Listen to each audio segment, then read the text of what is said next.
E se eu te dissesse que fugir de um chamado pode te levar para o ventre de um peixe? Você já pensou nisso? Sejam bem-vindos ao nosso canal Conectados pela Palavra. Se você não é inscrito, te convido a se inscrever no nosso canal, deixar o seu like, compartilhar, ativar os sininhos para receber mais notificações das Conectadas pela Palavra. Pois é, hoje nós vamos falar de um profeta conhecido como profeta fujão. Por quê? Porque ele não quis fazer o que Deus tinha ordenado.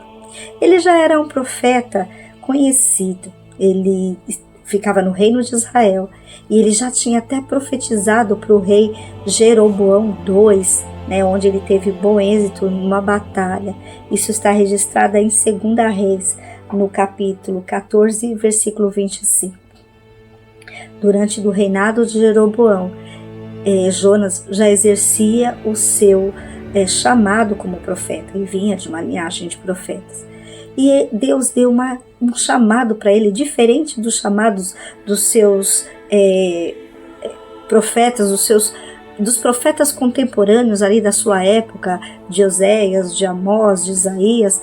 Ele foi chamado para profetizar fora do reino de Israel, em outro lugar, justamente nos inimigos de Israel. Povo que era violento, um povo que era cruel, os assírios. Deus falou para que ele fosse lá na capital, em Nínive, para levar uma palavra de arrependimento. E Jonas não quis fazer isso, ele não queria fazer isso.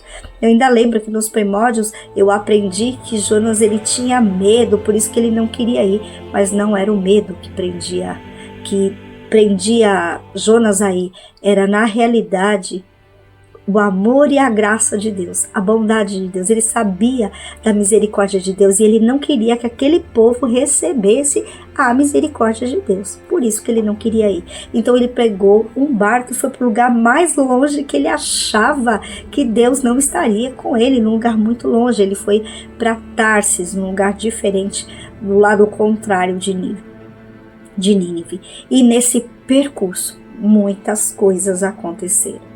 Nesse percurso, houve um vento violento, houve um mar barulhento, houve um barco que quase vai a pique por causa dele. Quase vidas são perdidas por causa de Jonas. E quando ele é lançado no mar, tudo se acalma naquela embarcação e ele é engolido por um grande peixe. Fica 3 dias no mais profundo do mar, dentro daquele peixe, ali naquele processo no qual ele passou com Deus, um processo difícil, a escuridão, a solidão, tudo aquilo ali dentro do contexto de Deus, para ensinar aquele homem a respeito do seu amor e da sua misericórdia. Deus precisou levar aquele homem para o mais profundo do mar. E diante disso, ele foi colocado, após esses 3 dias, ele foi colocado na praia, no lugar aonde Deus queria que ele estivesse. E durante 3 dias, ele pregou a palavra de Deus para aqueles ninivitas. E aquele povo ouviu a palavra. Jonas não queria pregar por causa do ódio aos ninivitas, pelo medo do sucesso da sua missão, pelo nacionalismo religioso e pelo orgulho que poderia ser ferido. Orgulho ferido. Primeiro, pelo ódio dos ninivitas, como eu falei, porque era um povo cruel e era inimigo de Israel. Já tinha feito muitas mortes, já tinham causado muito estrago ali para o povo de Israel. Então ele queria que Deus entrasse com providência contra os ninivitas e não com misericórdia. Ele queria que fosse feito do jeito dele e não do jeito de Deus. O medo do sucesso da missão, justamente porque Jonas sabia que se o povo ninivita se arrependesse, Deus iria entrar com misericórdia e faria com que aquele povo não fosse destruído. Esse era o medo do Jonas. No capítulo 4 do livro de Jonas, no versículo 2, está escrito assim: Eu sabia que tu és Deus misericordioso e compassivo, paciente e cheio de amor, e que prometes castigar, mas depois se arrepende. Jonas fala isso para Deus por causa que, ao arrepender, o povo ninivita se arrepende e Deus entra com misericórdia. Mas eu quero falar agora com você. Você já sentiu isso? Que você tem algo que é para fazer ali de Deus, mas você não quer fazer porque você tem medo, porque você tem vergonha, porque você simplesmente não quer. Talvez seja perdoar alguém, talvez seja deixar um vício. Tudo isso pode ocorrer.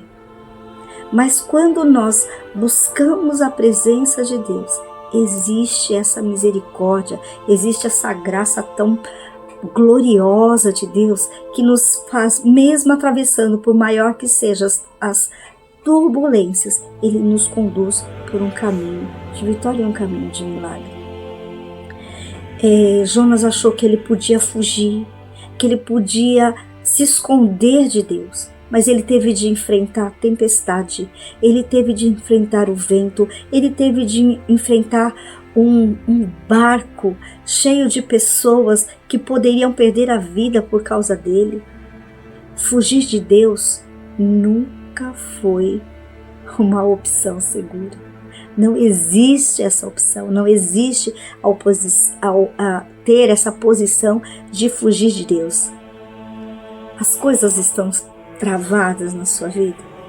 Você sente que está sendo engolido por algumas situações. Talvez Deus esteja chamando você de volta. Talvez você, no meio dessa crise, não está vendo que o que está acontecendo, que você está na barriga de um grande peixe, mas que a misericórdia de Deus pode te levar de volta para os propósitos dele. Dentro desse livro, nós vemos a misericórdia de Deus. Nós vemos que fugir da missão divina tem consequências, mas Deus dá novas oportunidades para cada um que busca a sua presença. Ele ainda fala da universalidade da salvação, né? Deus se importa com todas as nações, com todos os povos, até com aquelas pessoas que nós achamos que estão caídas da sua misericórdia, que não vão receber porque estão ali, já tiveram oportunidades e muitas vezes desperdiçaram. Mas muitas vezes Deus quer usar a sua vida para chegar até essa vida. Uma outra coisa, e terminando aqui, o reflexo de Jesus.